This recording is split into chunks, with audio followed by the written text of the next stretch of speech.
भाषा में अधिक से अधिक प्रार्थना करें Alright, spend a lot of your prayer time praying in tongues. और अपने प्रार्थना में काफी समय बिताएं, अन्य भाषा में प्रार्थना करने में खूब समय को व्यतीत करें। Why should we pray in tongues? और हमें अन्य भाषा में क्यों प्रार्थना करना है?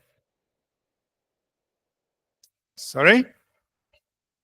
We can speak to God, yes. और हम परमेश्वर से बात कर सकते हैं Yeah, we build up our inner man. और हम अपने भीतरी मनुष्य की उन्नति करते हैं। What else? और क्या है?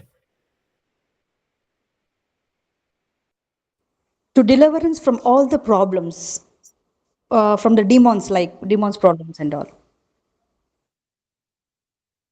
Okay. So overcome our problems, okay? Yeah.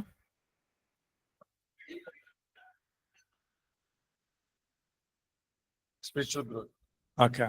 All right. So God has given this to us as a way to commune with Him, to communicate with Him. और देखिए परमेश्वर ने हमें इसे परमेश्वर के साथ वार्तालाप करने के लिए दिया है। Right? The Bible tells us when we pray in tongues, we are speaking mysteries. और बाइबल बतलाती है कि जब हम अन्य भाषा में प्रार्थना करते हैं हम रहस्य की बातों को बोलते हैं। We are praying things beyond what we know in our minds. और हम जो हमारे मन में ज्ञान है उससे कहीं परे प्रार्थना अन्य भाषा में करते हैं। And we are praying with prayers that are given to us by the Holy Spirit. और हम उन प्रार्थनाओं को करते हैं जो हमें पवित्र आत्मा के द्वारा दिया जाता है। And so our prayer life becomes limitless. और हमारी जो प्रार्थना का जीवन होता है ना वो सीमाओं के परे हो जाता है। The Bible tells us when we pray in tongues, we edify ourselves. We are building up our inner being.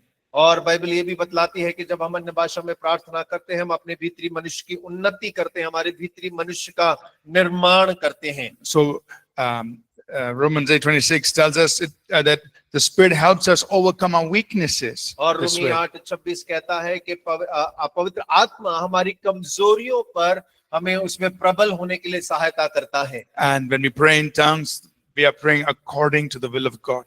और जब हम अन्य भाषा में प्रार्थना करते हैं तब हम परमेश्वर की इच्छा के अनुसार प्रार्थना करते हैं। Yeah. So I want to encourage all of us, all of us pray in tongues yet? Or और not? यहाँ सभी लोग अन्य भाषा में प्रार्थना करते हैं। Yeah. Okay. हाँ। So spend a lot of your time, your prayer time, praying in tongues. और ज्यादा से ज्यादा समय जो प्रार्थना में आप बिताएं उसमें अन्य भाषा में प्रार्थना करने का समय सबसे ज्यादा बिताएं। The Apostle Paul, he said, I thank my God, I speak in tongues more than all of you.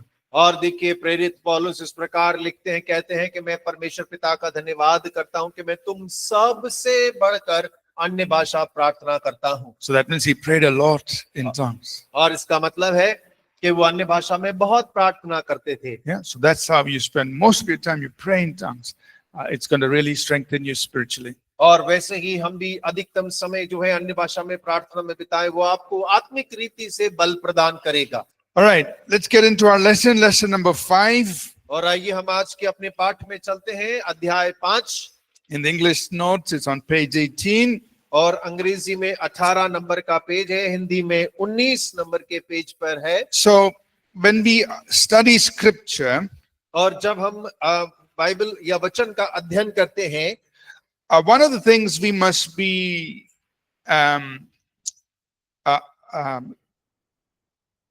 one of the things we must consider as we're looking at scripture is the cultural context. और देखिए जब हम वचनों का अध्ययन करते हैं तो एक चीज जिस पर हमें ध्यान देने की आवश्यकता है वो है हमारी संस्कृति।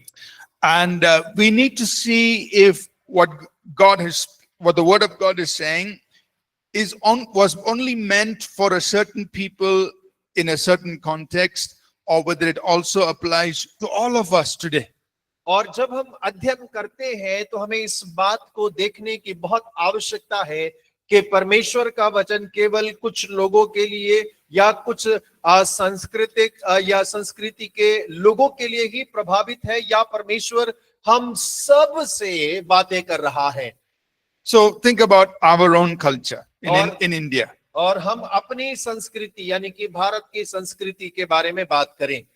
In some places, कुछ स्थानों पर when you go to the house, जब आप घर में जाते हैं we take off our shoes और हम जूते उतारते हैं and then we go inside the house. और उसके बाद हम घर के अंदर में प्रवेश करते हैं They don't wear their footwear inside the house. और वो अपने जूते वगैरह अपने घर के अंदर में नहीं पहनते हैं।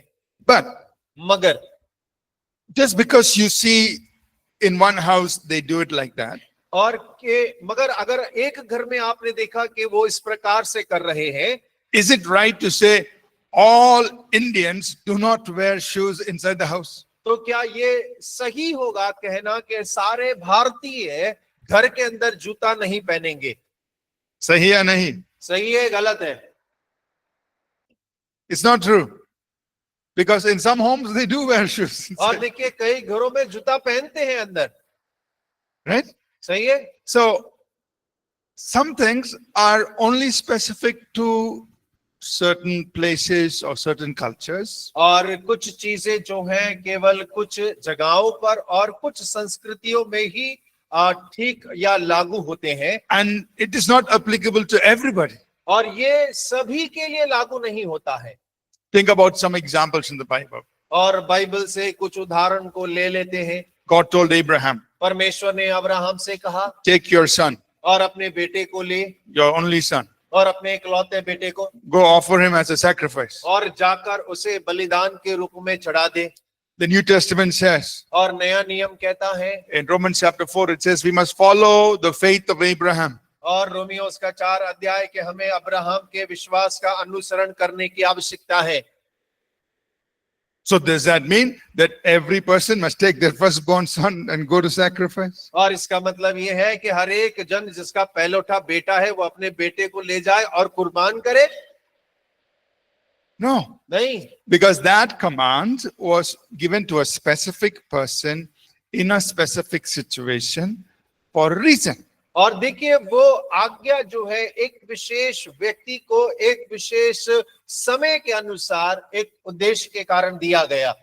So we can't take that and say all of us must do that same thing. और देखिए हम उस वचन को लेकर ये नहीं कह सकते हैं कि हम सब को भी बिल्कुल उसके जैसा करने की जरूरत है।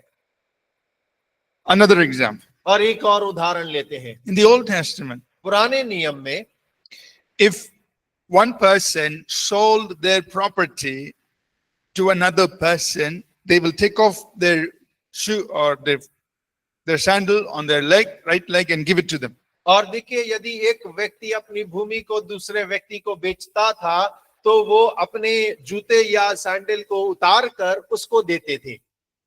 Do we practice that today? क्या आज हम ऐसा करते हैं? You try giving your shoe to somebody, और आप अपना जूता किसी को देने की कोशिश करिए, they won't take it. और नहीं लेंगे। We don't practice it. और हम नहीं करते उसका अभ्यास, But it is in the Bible. लेकिन ये बाइबल में है। What does that mean? इसका मतलब क्या है? It is just recording something for us about what the people practiced in those times. और ये हमारे लिए इसलिए वर्णित किया गया है कि हमें पता चले कि उन दिनों में लोग किस प्रकार के क्रिया या कार्य किया करते थे। Yeah. So we can't take that and say, okay, see, it's in the Bible. All of you take off your shoe and do something with it. We can't. और हम ऐसा नहीं कह सकते कि बाइबल में लिखा है तो ठीक है, जब तुम जमीन बेचो सभी लोग अपने अपने जूते उतार के दूसरे खरीदने वाले को दे दो। नहीं कर सकते, We don't do that. और हम ऐसा नहीं करते हैं। Right? So the point is, there are things like this in the Bible. और बिंदु ये है कि इस प्रकार के कई सारी घटनाएं बाइबल में हैं Which we must understand was given in a certain cultural context. और हमें इस बात को समझने की जरूरत है कि वो जो घटनाएं दी गई हैं वो किसी संस्कृति के लिए ही दिए गए हैं। Example, Jesus washed the feet of his disciples and he wiped their feet with the towel. और देखिए उदाहरण के लिए यीशु मसीह ने अपने चेलों के पांव धोए और अपनी कमर में जो उसने अंगरखा बांध रखा था उससे उनके पांव पोंछे। Do we do this to everybody? और क्या हम ऐसा सबके साथ करते हैं क्या? We don't. Some people may do it once or twice और in their lifetime. और जीवन काल में एक दो बार कुछ लोग जरूर ऐसा करते होंगे, But everywhere we go, "Oh, you're a believer, come, let me wash your feet." और हर एक जगह हम जाए, तू विश्वासी है, इधर आ, तेरे पाँव धोऊंगा। We'll be busy washing everybody's feet. और क्या हम ऐसे हर एक के पाँव धोते बैठेंगे?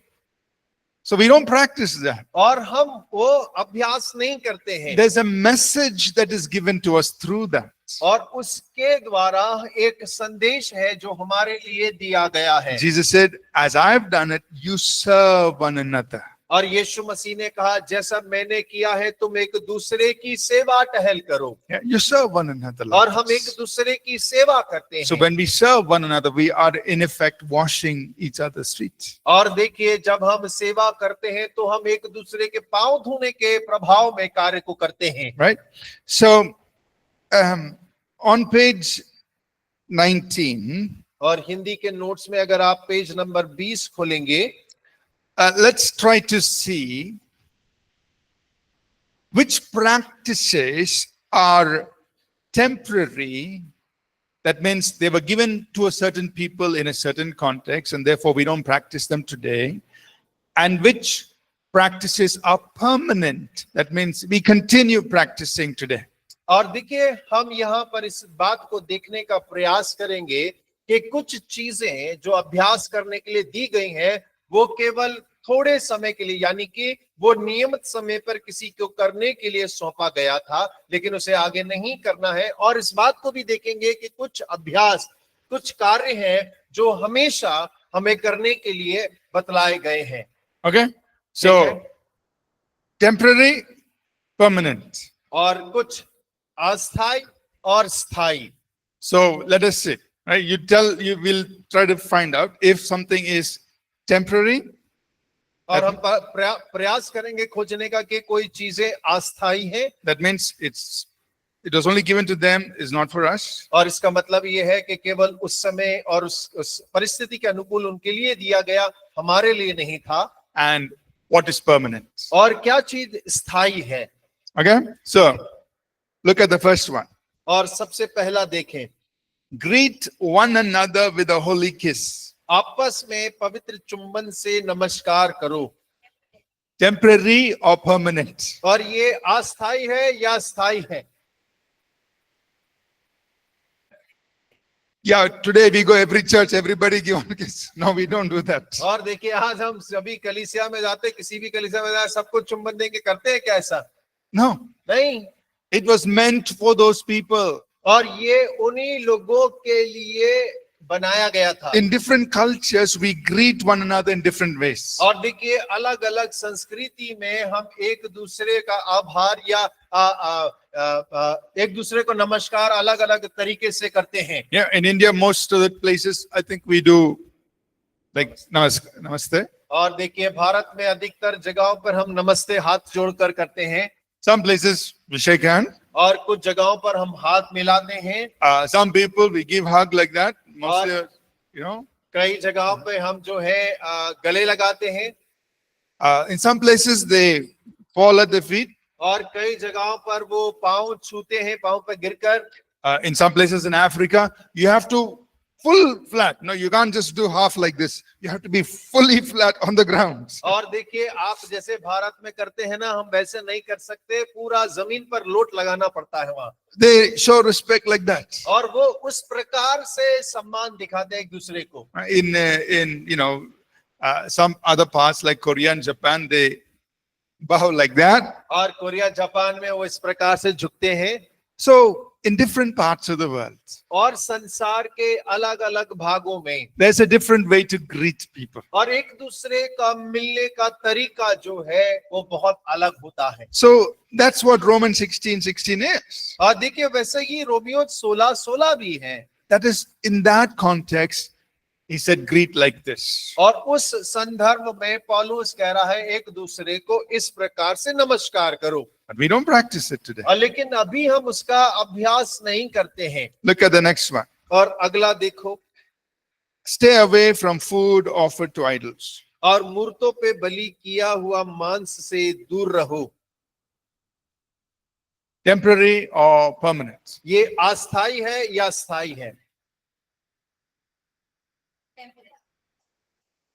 टेम्पररी, क्या बोल रहे हैं? ये अस्थाई है या स्थाई है? Okay.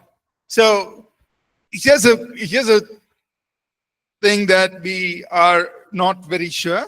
और देखिए, एक ऐसी बात है जहां पर हम पूरे ठीक रीति से इसमें उत्तर नहीं दे सकते हैं। So we have to see what does the Bible say in other places about the same thing.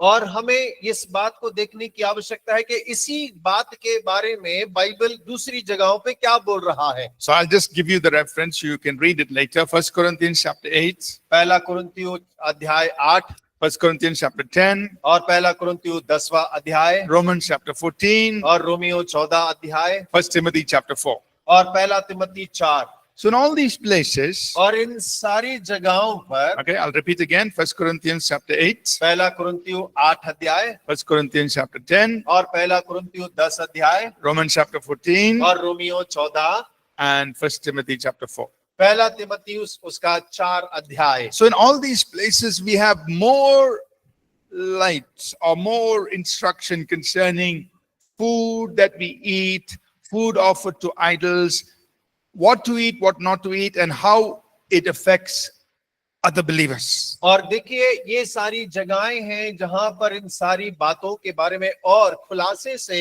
लिखा हुआ है पौलुस के द्वारा, क्या खाना चाहिए, क्या नहीं खाना चाहिए, किस प्रकार खाना चाहिए, या हमारे खाने से दूसरे विश्वासी को किस प्रकार ठेस लग सकता है। Okay? So we can't take just Acts 15:29 and say, well, he said don't offer food, don't eat food sacrificed to idols. In that same passage, he also says don't have blood.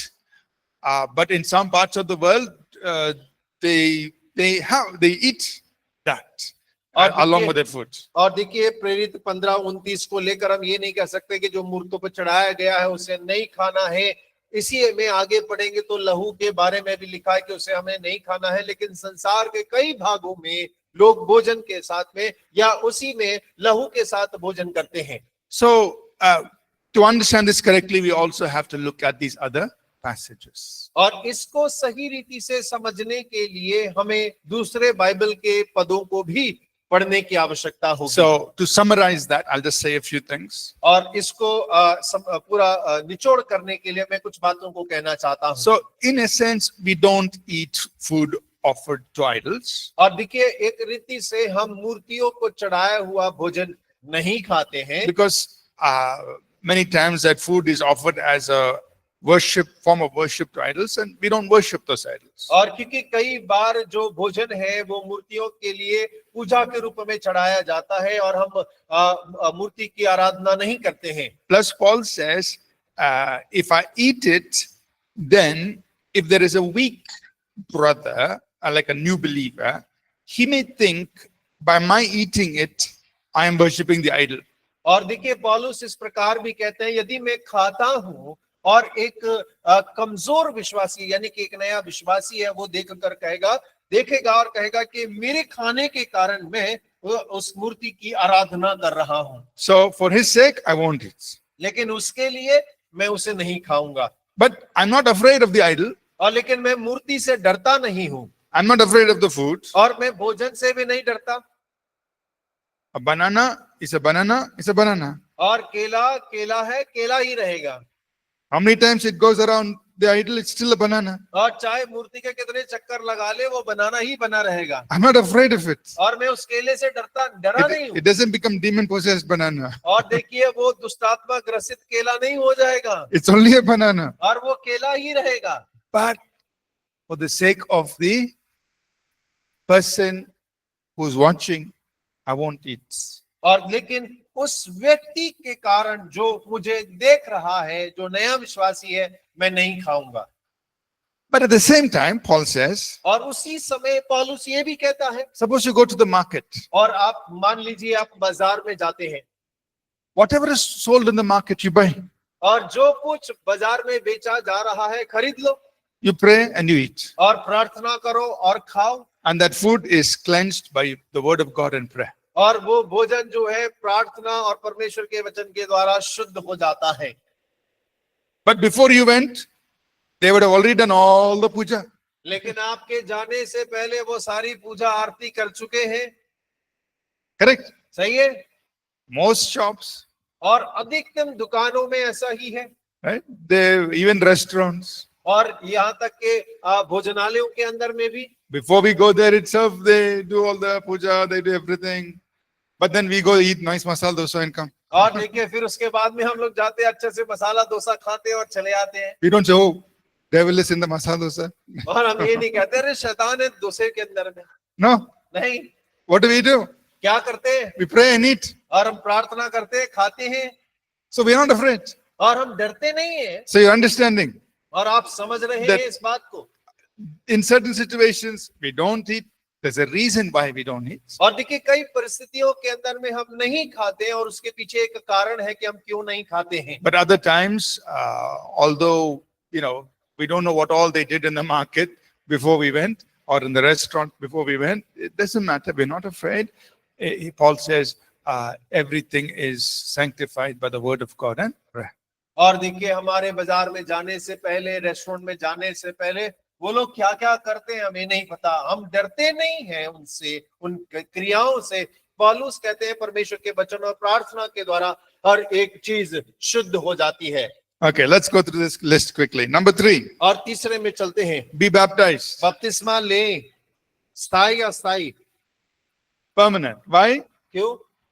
Because the Lord Jesus gave it as a command. क्योंकि यीशु मसीह ने इसे आज्ञा के रूप में दिया है। Number 4, और चौथा है, wash one another's feet. एक दूसरे के पांव धोना। Temporary. स्थायी है, अस्थायी है ये। We don't practice it, और हम इसका अभी अभ्यास नहीं करते हैं। but some places, sometimes somebody might do it. It's okay. और लेकिन कई जगह पर कुछ लोग इसका करते हैं, उसमें कोई समस्या नहीं है। But the main thing is we apply the principle. लेकिन मुख्य बात है कि उसका नियम जो है उसको हम लागू करें। That is, we serve one another in love. और वो उसका है कि हम एक दूसरे की प्रेम में सेवा करें। Okay. Number 5, पांचवा, extend the right hand of fellowship. संगति का दाहिना हाथ देना।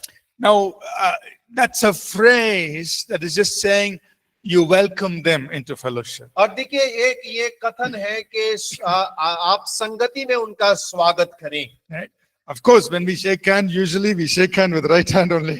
और देखिए जब हम हाथ मिलाते हैं तो हम दाहिने हाथ की ही मिलाते हैं, Usually. और आमतौर पर। But here it's a phrase saying you welcome them into और fellowship. यहाँ पर एक कथन का इस्तेमाल किया गया है कि आप संगति में लोगों का स्वागत करें। So we do that. और हम करते हैं। But not literally every time you have to shake hands. और ऐसा नहीं है कि हर बार आपको हाथ मिलाकर ही बुलाना है। Number 6, और छठा, you ordained by the laying on of hands. और हाथ रखकर नियुक्त करना। Yes, we और still, स्थायी है या अस्थायी है। we still practice it. We lay hands, और pray, अभी and भी हम ordain. अभ्यास करते हैं, हाथ रखते हैं, प्रार्थना करते हैं। Why do we do that? और क्यों करते हैं? Because we see it continued practiced in the New Testament. क्योंकि नए नियम के अंदर में इस बात को हम निरंतर अभ्यास करते हुए पाते हैं। Now, 1 Timothy 4:14, Paul says, through words of prophecy and through the laying on of hands, और the gifts पौलुस- of ministry of और Timothy. पौलुस तिमोथी को पहला तिमोथी 4:14 में कह रहा है कि भविष्यवाणी के कई शब्द और हाथ रखने के द्वारा जो आत्मिक वरदान तुझे प्राप्त हुए हैं। Number 7, और सातवां बिंदु, women must not speak in church. और कलीसिया की मंडली में स्त्रियों को बोलने से मना करना। I know people will argue so much about that.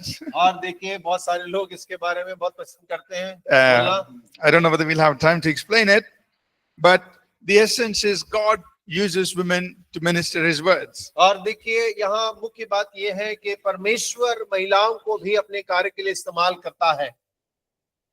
Okay, let's do something. और आइए कुछ करते हैं। Let's go to 1 Corinthians chapter 14. और पहला कुरिन्थियों 14 में चलते हैं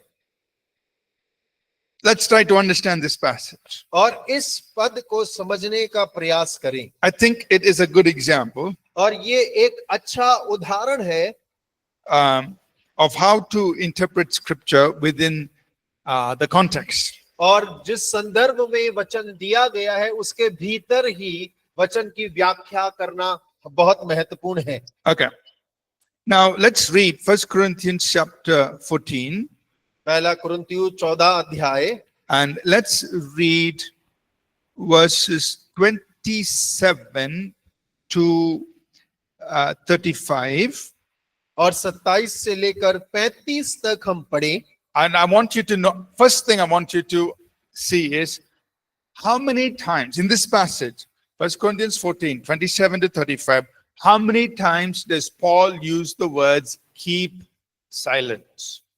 और मैं चाहता हूं कि सबसे पहली बात जिस पर आपको ध्यान देना है, पहला कुरिन्थियों 14 अध्याय उसका 27 से लेकर 35 वचन तक में, कि पौलुस कितनी बार इस शब्द का इस्तेमाल कर रहा है कि चुप रहें।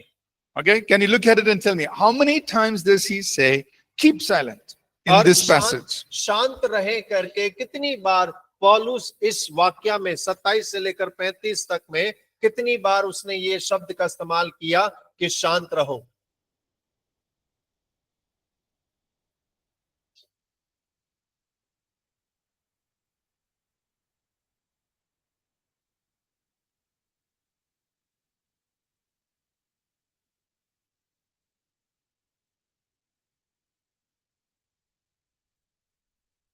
How many times? कितनी बार?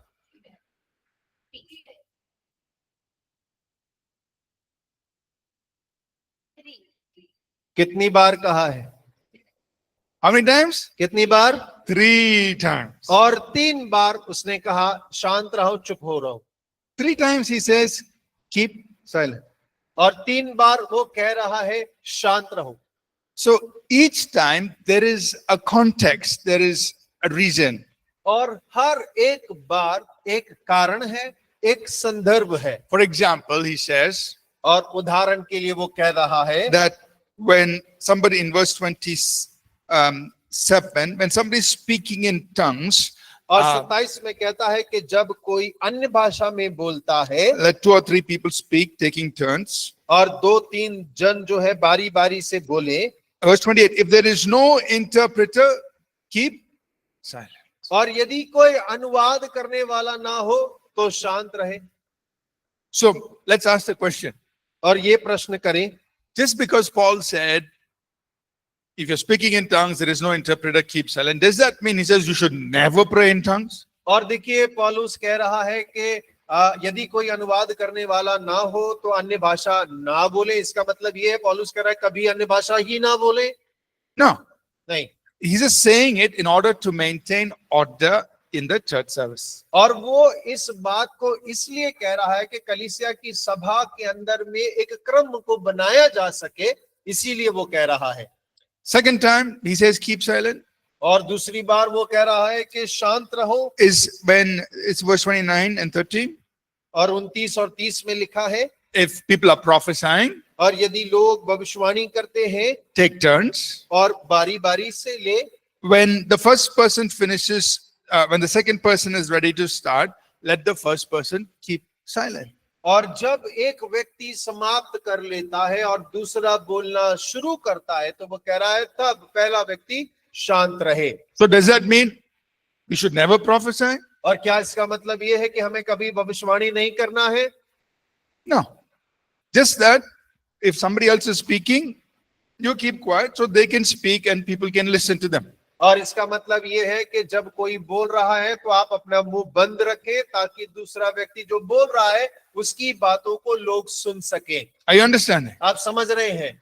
And then the third time he says keep silent, और तीसरी बार जब वो कह रहा है कि शांत रहो, verse 34, और 34 में he says, let your women keep silent in the church. और वो कह रहा है स्त्रियां कलीसिया की सभा में चुप रहें।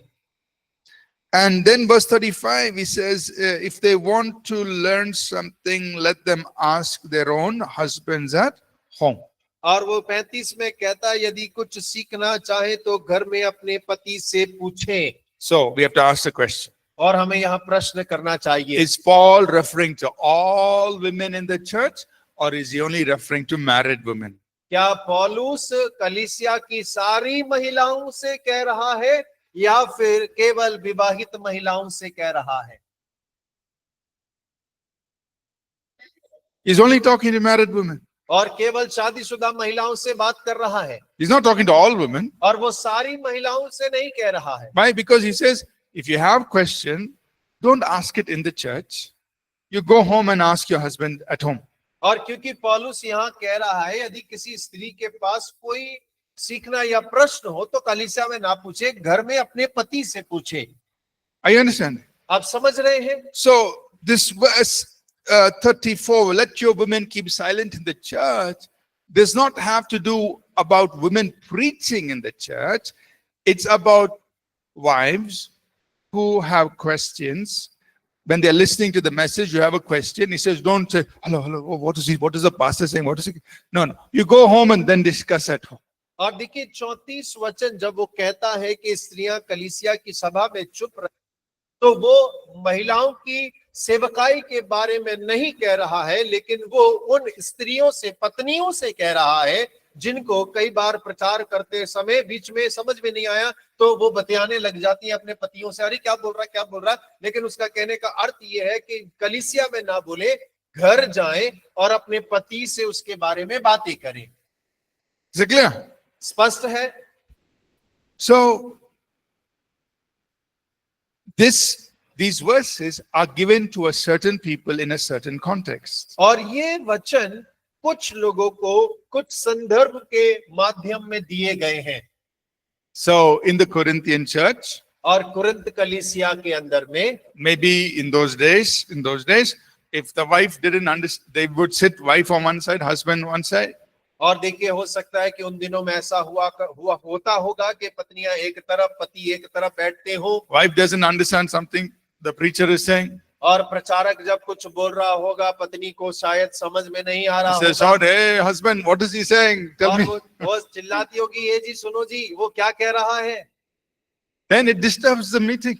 और देखिए वो सभा को गड़बड़ी डाल देते हैं। Or in the meeting, the husband is trying to explain to the wife what the preacher is saying. और प्रचारक ने जो प्रचार किया है, पति वहां खड़ा होकर बीच में पत्नी को समझाने लग जाता है। So he said, don't do that.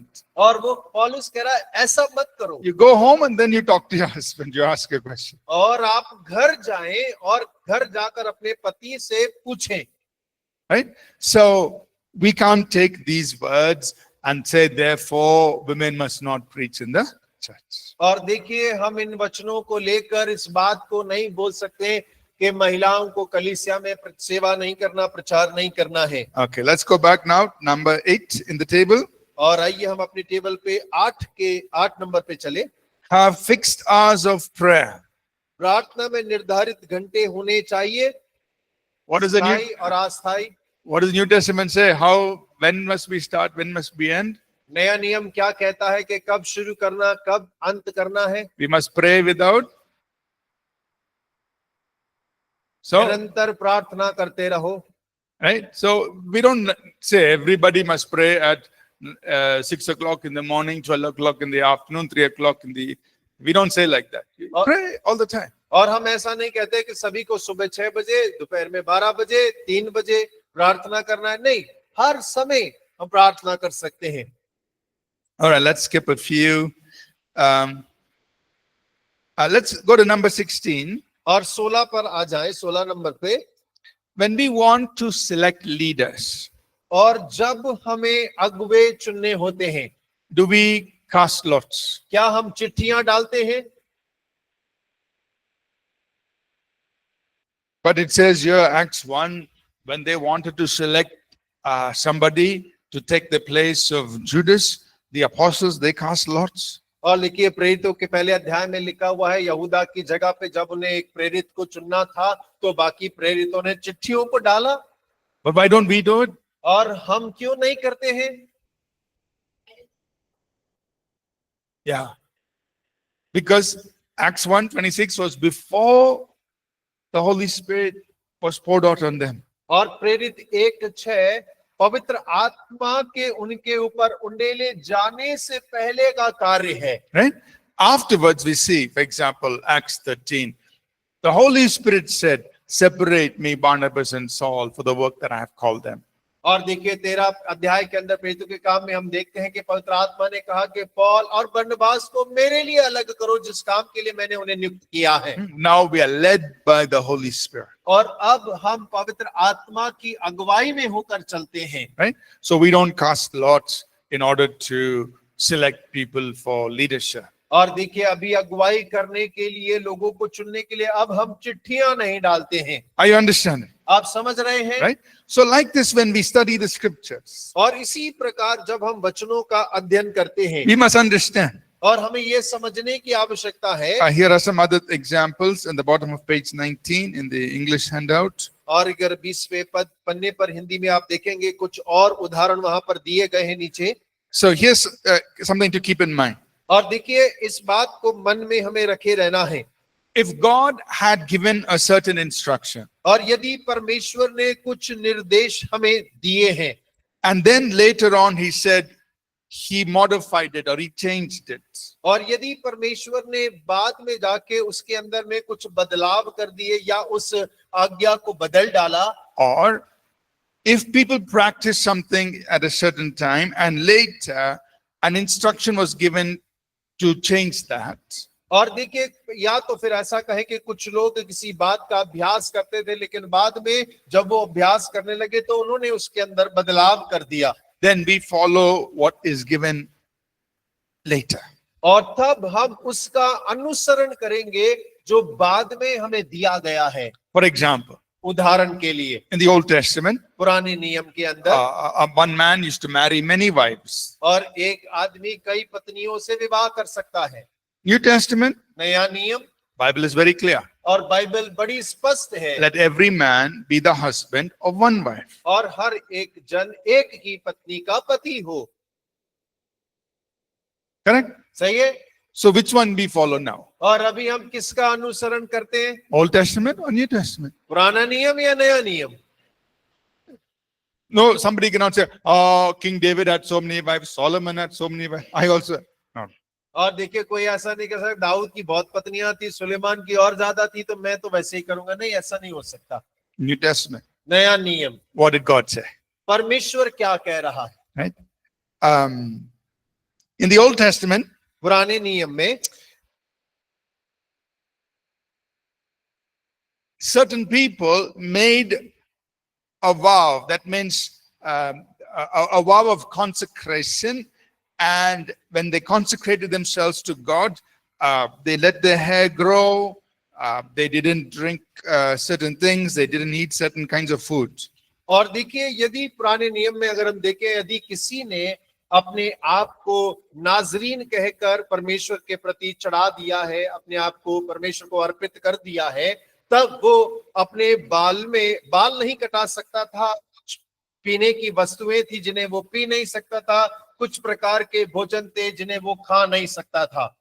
Now in the New Testament, और नए नियम के अंदर में of course we consecrate ourselves to God, और जरूर हम अपने आप को परमेश्वर के लिए समर्पित करते हैं, but we don't focus on letting our hair grow and the food part. We focus on living holy before God. और हम इस बात पर ध्यान नहीं देते कि मेरे बाल बढ़े या मैं कुछ भोजन को खाऊं ना खाऊं, लेकिन हम ध्यान देते हैं कि मेरा जीवन परमेश्वर के प्रति पवित्र होने पाए। Are you understanding? आप समझ रहे हैं? Right? So the consecration is different. और अब जो समर्पण करने का क्रिया है वो अलग हो गया है। Some other examples I already mentioned here about Abraham and his offering a sacrifice. और देखिए कई उदाहरण हैं जो कि मैंने अब्राहम के बारे में वर्णन किया, उसके बलिदान के बारे में वर्णन किया है। Another example is when Moses was standing in God's presence. और एक और उदाहरण है जब मूसा परमेश्वर की पवित्र उपस्थिति में खड़ा था। God specifically told Moses, take off the sandals that you're wearing. और देखिए परमेश्वर ने वहां इस प्रकार का, मूसा जो जूतियां तू पहना है उन्हें उतार दे। But that was given to Moses at that time. लेकिन उस समय पर वो आज्ञा केवल मूसा के लिए दिया गया था। It doesn't mean that all of us, every time we sense the presence of God, we take off our shoes. और देखिए इसका मतलब ये नहीं है कि हम सभी हर समय जब परमेश्वर की उपस्थिति को अनुभव करते हैं तो हमें जूते उतारने की आवश्यकता है। That's not it. और That instruction was given to Moses at that time. और ऐसा नहीं है, उस समय पर केवल मूसा को ही वो निर्देश दिए गए थे। One last thing, और एक अंतिम बात, in 1 Corinthians 11, और पहला कुरिन्थियों 11 अध्याय, Paul was talking about head covering. और पौलुस जो है सर ढकने के बारे में बातें कर रहा है। And in that passage, he says, if a man covers his head and prays or prophesies, it's not a good thing.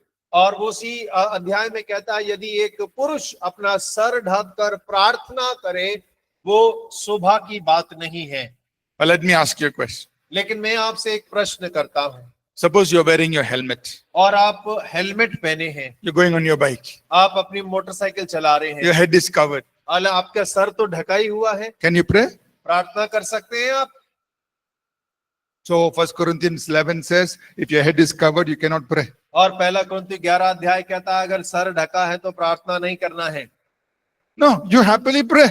और आप तो बड़े खुशी के साथ प्रार्थना करते हैं, Helmet is on, और हेलमेट पहने हैं, head is covered, और सर ढका है, but you're worshiping God. और आप परमेश्वर की आराधना कर रहे हैं। Right? सही है? Because we worship God in spirit and truth. और हम अपने परमेश्वर की आराधना आत्मा और सच्चाई से करते हैं। Right? So that passage is given to a certain people in a certain context. और वो वचन का जो भाग है वो कुछ लोगों को कुछ संदर्भ में दिया गया है। And in that context, in the Corinthian church, और कुरिन्थ कलीसिया के उस संदर्भ में, in those days, और उन दिनों में, if a woman was a prostitute, she shaved her head.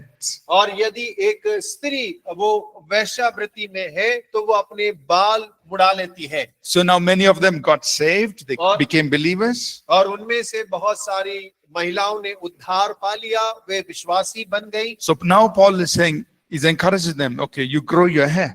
और अब पौलुस उन्हें उत्साहित कर रहा है कि अब तुम्हें अपने बालों को बढ़ाने की आवश्यकता है। And for the married women, it's you cover your hair. It's a sign that you're married. और विवाहित महिलाओं को अपना सर ढांकना है क्योंकि वो एक चिन्ह है कि वो विवाहित है। Now, even in our country, in India, in certain parts of our country, married women cover their head as a sign that they're married. और देखिए हमारे देश में भी कई जगह ऐसे भाग हैं जहां विवाहित महिलाएं अपना सर ढकती हैं, जिससे ये पता चल जाता है कि वे विवाहित हैं। We don't do it everywhere, but certain parts of the country, it's part of the culture. और देखिए पूरे देश में नहीं करते, लेकिन कुछ भाग हमारे देश के ऐसे हैं जहां ये सर ढकना सांस्कृतिक एक भाग है। So that's what he was addressing in 1 Corinthians 11. और वही बात को पहला कुरिन्थी 11वें अध्याय में पौलुस बात कर रहा है। To a certain people in a certain culture. और कुछ लोगों के लिए एक संदर्भ में इस बात को कह रहा है। So if somebody wants to practice it, it's fine. और यदि कोई इसका अभ्यास करना चाहता है तो कोई समस्या नहीं है, It's part of their culture. और इनकी संस्कृति का भाग है। If you don't practice it, Paul clearly says this in 1 Corinthians. Let's read it. 1 Corinthians chapter 11. और आइए पहला कुरिन्थी 11वें अध्याय में पढ़े, पौलुस वहां स्पष्ट रीति से कह रहे हैं। Verse 16. और उसका 16 पद, 1 Corinthians 11:16. और पहला कुरिन्थियों 11 उसके 16, परंतु यदि कोई विवाद करना चाहे तो यह जान ले कि ना हमारी ओर ना परमेश्वर की कलीसिया की ऐसी रीति है। So he's very clearly stating और देखिए पौल बड़ी स्पष्टता से इस बात को कह रहा है that if you don't agree with what Paul was telling the Corinthians, और यदि आप उस बात से सहमत नहीं है जो पौलुस कुरिन्थ को कह रहा है, he said, this is not a custom we practice in all the churches. और वो ये नहीं कह रहा कि ये कोई ऐसी परंपरा है जिसको हम सारी कलीसियाओं में अनुसरण करते हैं। So we're not telling all the women in all the churches, you must cover your head, and men, you must not cover your head. और देखिए सारी कलीसियाओं में सारी स्त्रियों को हम ये नहीं कह रहे कि तुम्हें सर ढांकना है, और सारे पुरुषों को ये भी नहीं कह रहे कि तुम्हें सर नहीं ढांकना है। I understand. आप समझ रहे हैं? He said it right there in verse 16. और 16वें वचन में पौलुस ने इसे स्पष्ट किया है। So that's why we don't force people. You have to cover. We don't force that. और देखिए इसीलिए हम लोगों पे जोर जबरदस्ती नहीं करते रहे कि सुबह सुबह सर ढांकना ही होगा, नहीं, हम नहीं करते हैं। If you want to do it, it's fine. यदि आप करना चाहते हैं अच्छी बात है। Like we said, in India, in some cultures, if they do it, it's fine. और जैसा हमने कहा कि भारत के अंदर कई संस्कृतियों में महिलाएं सर ढांकती हैं, ठीक है, It's up to you. ये आपके ऊपर में है। You understand it? आप समझ रहे हैं? So, understanding culture, what is given, what was temporary, what was given to a certain people in a certain culture is important. और देखिए संस्कृति को समझना बहुत महत्वपूर्ण है कि कौन सी चीज उस संस्कृति के अंदर में स्थायी रूप से दिया गया है, कौन सी चीज जो है अस्थायी रूप से उस संस्कृति के लिए दिया गया है। We should not take what was given to a certain people in a certain culture and force it on everybody. और हमें किसी विशेष संस्कृति में जो विशेष नियम दिए गए उसको लेकर सबके ऊपर में थोपने की आवश्यकता नहीं है। Okay? ठीक है, So, let's pause here. और आइए हम यहाँ रुकते हैं। Any questions? कोई प्रश्न है?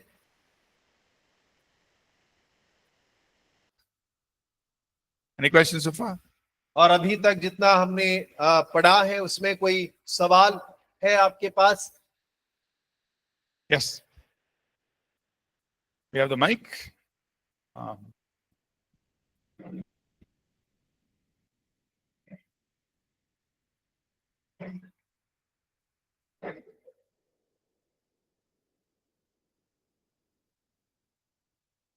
अब मेरा क्वेश्चन है, वो जो बीज बोने वाला हम पढ़ रहे थे ना, उस वाले में, उस टॉपिक पे, बीज बोने वाले के बारे में।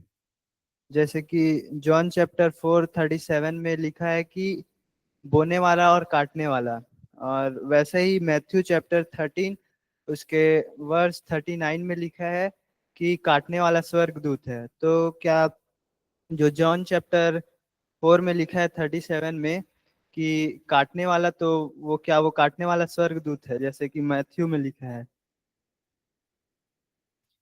Okay. So these are two different passages. और ये दो अलग अलग पद हैं।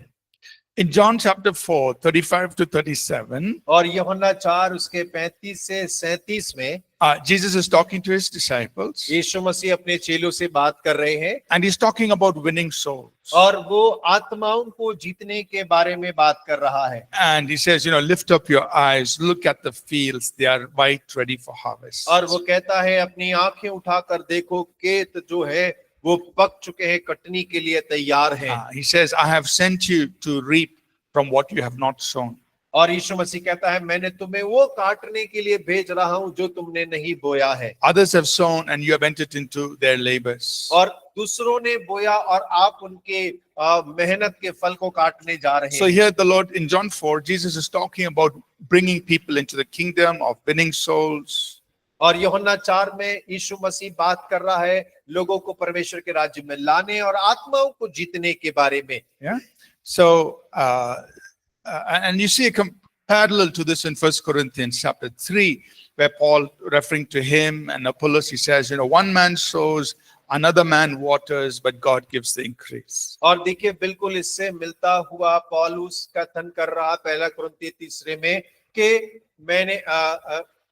मैंने बोया, पौलुस ने सींचा, लेकिन बढ़ाने वाला परमेश्वर है। So the same image is used of sowing, watering, reaping, harvesting, but it has to do with Christian ministry, ministering the word and bringing people into God's kingdom. और देखिए एक ही तस्वीर है, बोने का है, बढ़ने का, सींचने का, काटने का, लेकिन ये तस्वीर जो है मसीह सेवकाई की तस्वीर है। But in Matthew 13, लेकिन मत्ती 13 जो है, there Jesus is talking about the passage, the parable that you referred to. He's talking about the end of the age. और मत्ती 13 अध्याय में जैसा आपने वचन का जो इस्तेमाल किया है वो अंतिम युग के बारे में यीशु मसीह बात कर रहा है। Right? So he's saying, the sons of the kingdom, they are like wheat, or they're good seeds, they're like wheat. और वो कह रहा है परमेश्वर के पुत्र संतान जो होंगे वो एक अच्छे बीज के समान होंगे। The weeds are sons of the wicked one, that means sowed by the devil. और जो शैतान की संतान है वो जंगली बीज के समान होंगे। And at the end of the age, और युग के अंत में when Jesus returns, और जब यीशु मसीह का आगमन होगा, when he's about to wrap up everything, और जब सब कुछ बटोरने पर समाप्त करने पर होगा, so that's the time he gathers his own people. The angels will go and gather them, his own people, into his kingdom. और देखिए उस समय पर यीशु के जो स्वर्गदूत होंगे अपने लोगों को उसके राज्य में वो सब इकट्ठा करेंगे। So these are two different things. और ये दो अलग अलग बातें हैं। Yeah, one is what the kind of ministry we do now is compared to a field and sowing and reaping and harvesting. और एक तो है जो सेवकाई अभी हम कर रहे हैं, वो भूमि बोना, सींचना, बढ़ाना, काटना, वो सेवकाई के बारे में बात कर रहा है जो हम करते हैं। And the other one is a picture of the end of the age when God will use his angels to gather in people into his kingdom. और दूसरा जो है वो युग का अंत है जहां पर परमेश्वर अपने दूत को भेजकर अपने लोगों को अपने राज्य में इकट्ठा करेगा। Right? So we shouldn't confuse the two. Today God is using us, the ministers, his ministers, to reap the harvest. There the angels will gather the people into the kingdom. और इन दोनों को मिला के गड़बड़ी में नहीं पड़ना है। आज परमेश्वर हमें जो हम उसके सेवक हैं अपना इस्तेमाल कर रहा है उसके लोगों को वचन बोने और बढ़ाने के लिए, और अंत के दिन में परमेश्वर अपने दूत का इस्तेमाल करेगा कि अपने लोगों को अपने राज्य में इकट्ठा कर ले। Good? ठीक है, thank you. All right, let's go for a break. We'll come back and then we'll move forward. और ब्रेक में जाएं, जल्दी जाके जल्दी आ जाएं।